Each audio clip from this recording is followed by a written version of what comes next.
a ring around their eyes turns bright blue. And I have been told that that's actually a viral infection that they intentionally give themselves to get their mating plumage. I don't know if that's true, but that's what I've been told. And I honestly think that's metal as hell. I'm going to make myself sick so that I look better, so that I can get a woman. We've got a gator hanging out on the right-hand side in the reeds. He's doing a really good job of blending in, though.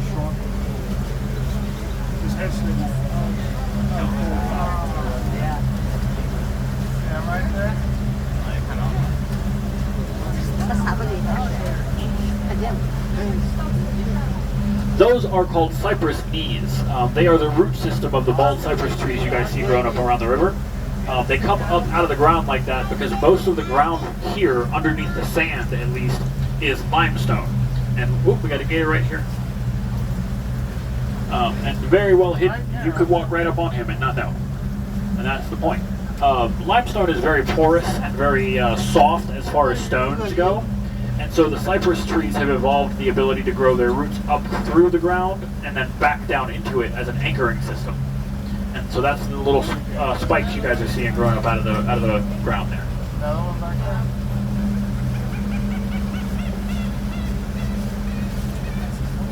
That's a swamp chicken. Somebody made him mad. I don't know who it was, but somebody did. Was the Tarzan show filmed here? It was. I will actually show you guys, not the TV show, but the two movies, the first two movies with Johnny Weissmuller in them were filmed here. And I will actually show you guys where they were filmed.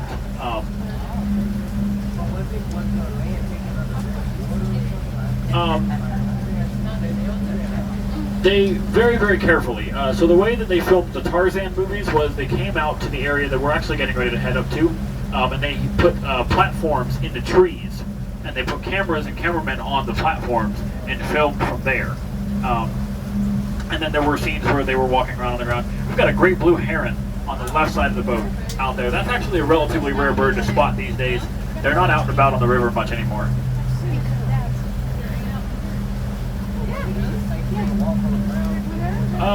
Just about as safe as it is for us to do it today.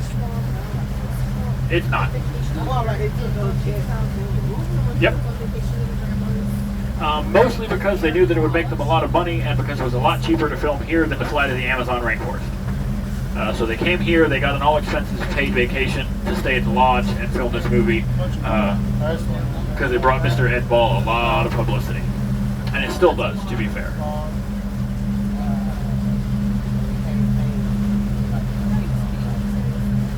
Pretty much. This chunk of the river here that we're getting ready to go down is where they filmed those movies. They filmed 2 Tarzan movies. They also filmed all 3 of the Creature from the Black Lagoon movies. Hold on 1 second, y'all. If y'all look off to the right-hand side of the boat real quick, you will see a very young baby alligator, maybe a foot long, right there, swimming next to the boat, somewhere where she can see us. So we're going to go ahead and keep moving. I'm glad y'all got to see her, but we're not going to push our luck.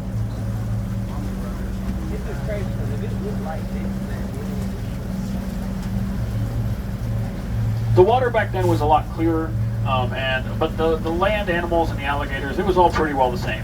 I do imagine that they had some kind of animal experts with them to keep the animals away from them or to educate them on how to behave in the jungle.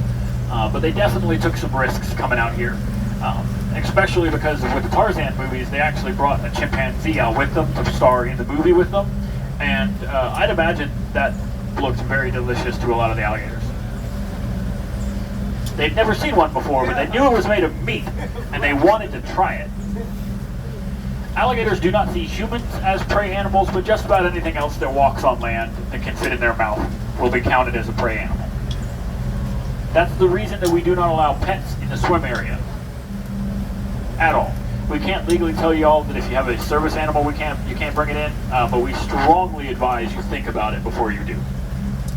Because that animal can quickly become a snack for Joe Jr., who is a large 12-foot alligator that lives just across the way from the swim area.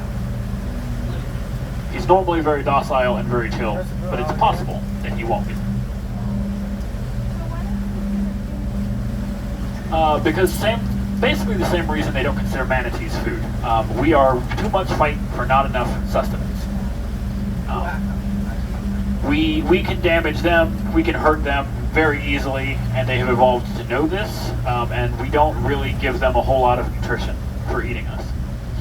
They will still attack if they feel threatened or need to, but 9 times out of 10, other than with Nile crocodiles, if an alligator or a crocodilian attacks you or comes after you, it's either a territorial threat display or they're trying to protect themselves or their nest. One of the two. Nile crocodiles are the largest species of crocodilian that still exist, that are alive today, I should say, and they are highly aggressive. You don't really have to be in their territory for them to want to put you on a census.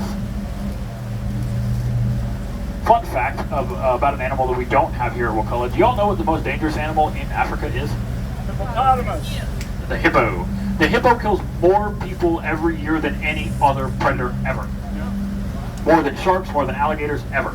Now, that tree right there that we're passing on the right-hand side, that is the tree that Johnny Weissmuller swung from in those Tarzan movies. It did get knocked down a few years ago during a hurricane, but because it landed in our river, it's going to be preserved. It won't be petrified, but it will be preserved because of the temperature of our river. And so eventually it will decay, but it will be a very, very long time before it does so. Now, this is the area of the river where the creature from the Black Lagoon was filmed. And sometimes, depending on the time of the year and the time of the day, we can kind of see him moseying around. I'm just kidding, he's in California. No, but this was the area of the river where a primary bit of that movie was filmed, and just ahead of us, through all of this brush here, if you look past as we make this turn, you can actually see more water back there. That was the lagoon. That is the Black Lagoon back there. We cannot get there. It is much too shallow crossing into the lagoon for our boats to be able to make it, so we can't do that. But that is where the lagoon scenes were filmed. Was anything else filmed here? There was a couple things, other things that were filmed here. All 3 of the creature films were filmed here, but also we had a movie called Airport 77 that was filmed here, and another movie called Joe Panther that was filmed here. Both of those kind of flopped a little bit.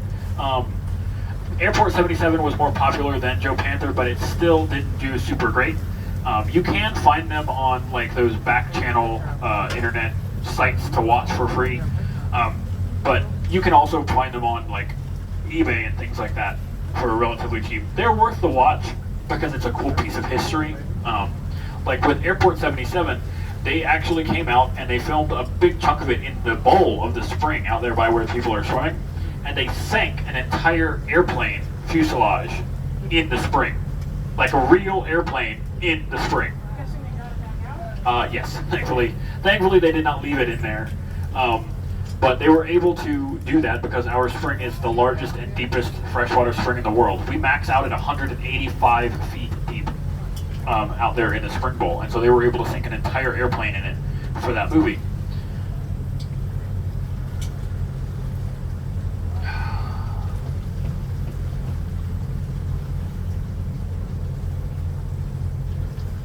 That's somebody's vape box, apparently. There was a bit of trash on the bottom of the river down there. It looked like somebody's garbage from opening a vape. We'll have to get the pontoon and come out here to get it. We've got a male Anhinga creeping his way up this tree branch here on the left-hand side. You can see that very sharp beak of his.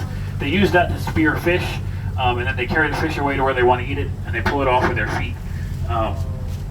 They do have they have a bunch of barbs on the end of that bill too. You can't see it, but you will absolutely feel it. There's an alligator.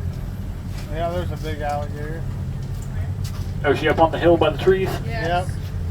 Unfortunately, I can't back up in this channel. It's too windy and narrow, but I'm glad some of you all got to see that. Thank you for pointing it out. Oh, we've got a snapping turtle here on the left-hand side.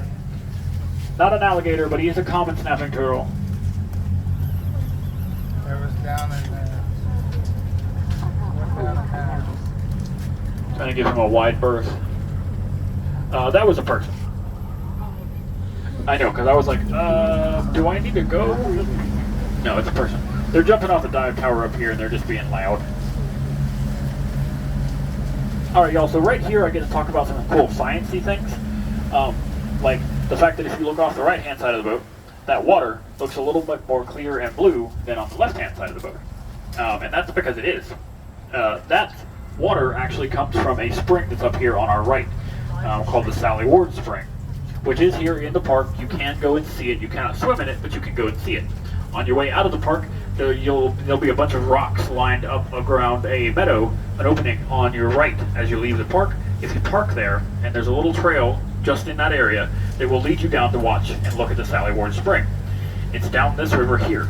That spring, the Sally Ward, is fed only by the deep Floridian aquifer, which is a giant underground water network that has been on this planet for hundreds of thousands of years, if not more. And it's so deep that rainwater and rainfall don't immediately affect it. It runs from North Carolina into South Carolina and Georgia, and then down through Florida and over into Alabama. It is huge. Our spring, however, the Wakulla Spring here in front of us, is fed by that aquifer as well as shallow local aquifers, which are affected by rainfall and agriculture. And so all of those aquifers get nitrates and fertilizer washed into them via the rains, and they end up in our spring, which causes algae to bloom, which releases chlorophyll, which turns our water green. We are working on that. There is a place in Tallahassee called Cascades Park, and that was an experimental kind of prototype of a water treatment facility. It looks like a very pretty, beautiful park, and it is, but it is also a water treatment facility. Everything is underground, so you can't even see it, except for the waterfall. The waterfall is not underground.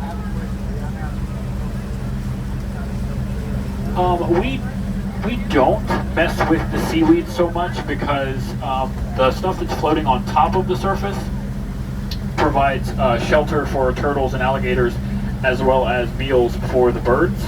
And the seaweed in the water is the food for the manatees.